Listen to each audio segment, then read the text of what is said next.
finally we're here. Can you please give us your name, your surname, and tell us a little bit about who you are before we tag along to find out what you do? My name is Nafiza Gunkel.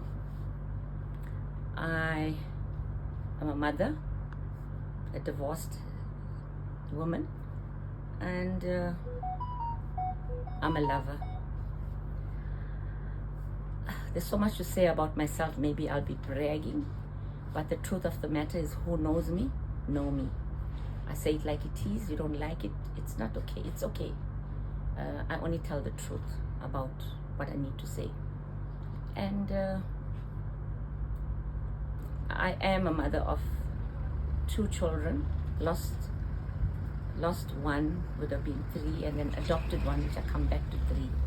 So yeah, I'm just somebody who God is happy with. And I like that you say you tell it like it is. You're an honest person. How important is it to have that quality in this field?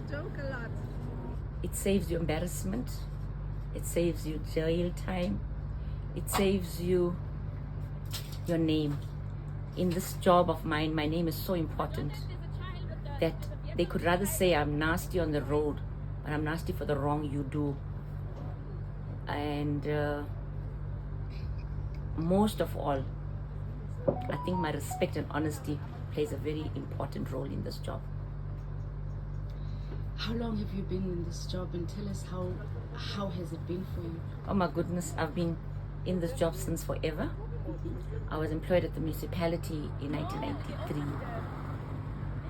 And it was come and go for a year. Then I was employed as a costing clerk at the financial section.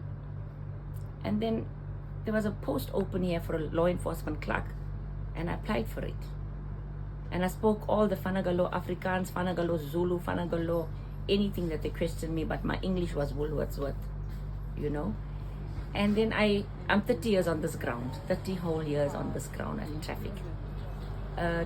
10 of which I was between the law enforcement as a law enforcement clerk.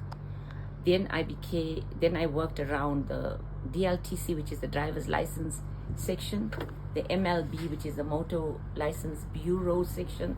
I know a lot on the VTS, which is the vehicle testing center.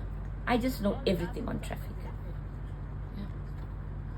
And how's the people who drive the cars, the relationship you've had over the years? Mixed feelings? Plenty mixed feelings. I could say it's a 50-50. Yeah. Some are very impressed with me, and some hate me to the core. To the core? To the core.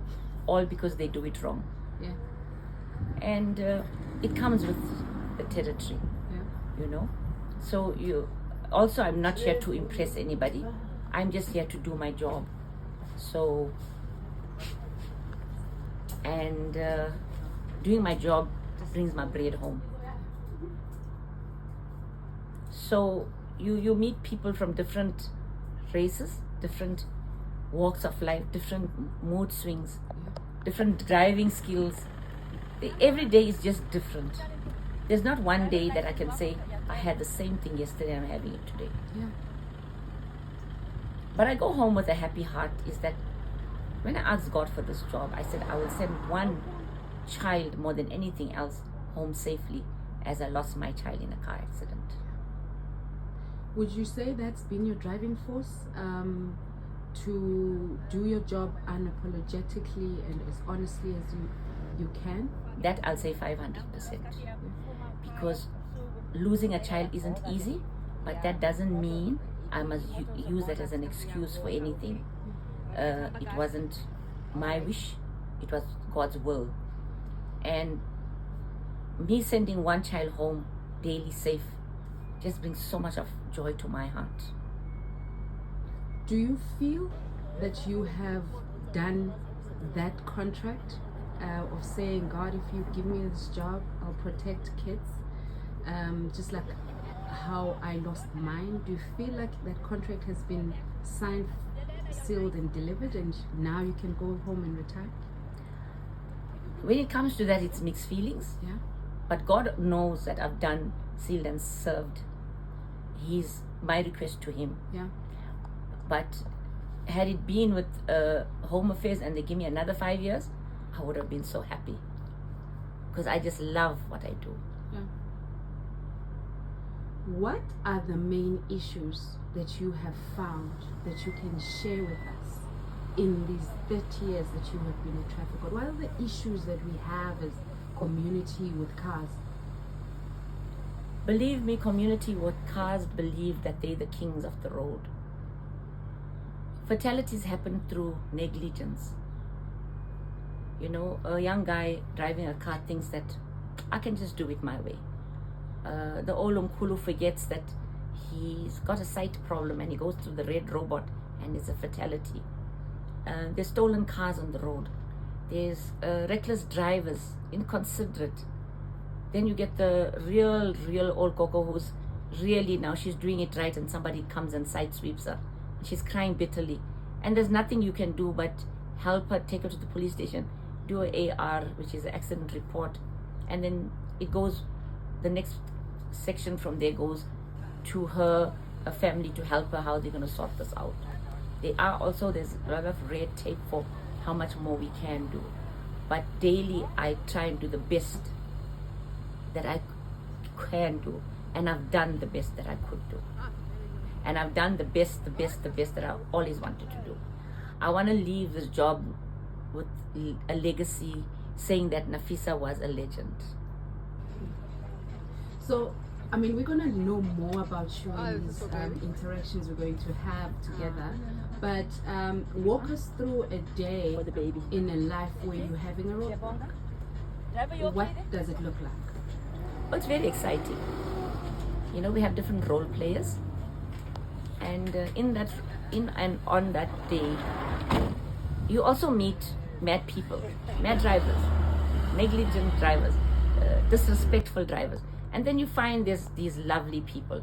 Really, drivers on the road are made up of all sorts of people. And you know, you go and meet them, you stop a vehicle and you introduce yourself. If they're angry, they're not worried who you are. You ask for their license, they want to tell you what you want my license for. So immediately he's arrogant. So I'm not a smiler, so I can also become arrogant. And the more you say, I just want to have a look at your license, what for? It's mine. Okay, there's one or two would just give it to you and say, oh, no, I'm okay, I got my PDP, making a joke. And yeah, you find different drivers. But in a roadblock, they understand that it has to be done. They just have to do this. It's the one or two will turn the kumbi around and drive away because then you know they got something. They either have a warrant or whether they didn't carry their license or they're overloaded. We get that in a roadblock, you know. But overall, the roadblocks are also we are then visible.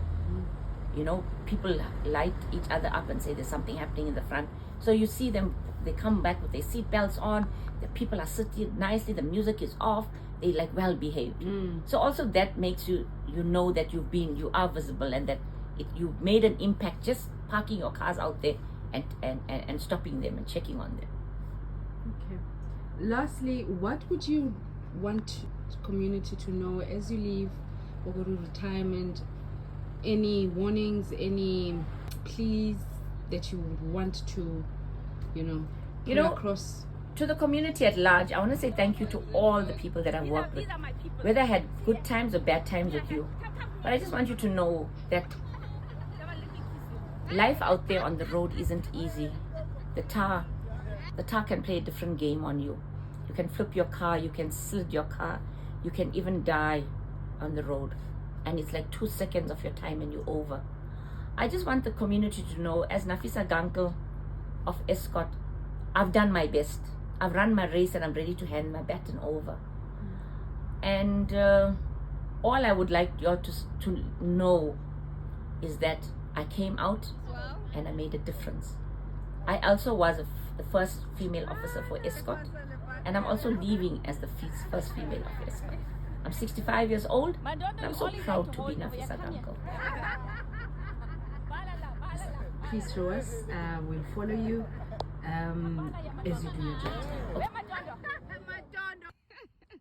How? Are these all her phrases? Yeah, I know. Hola Shonile. Hola Shonile.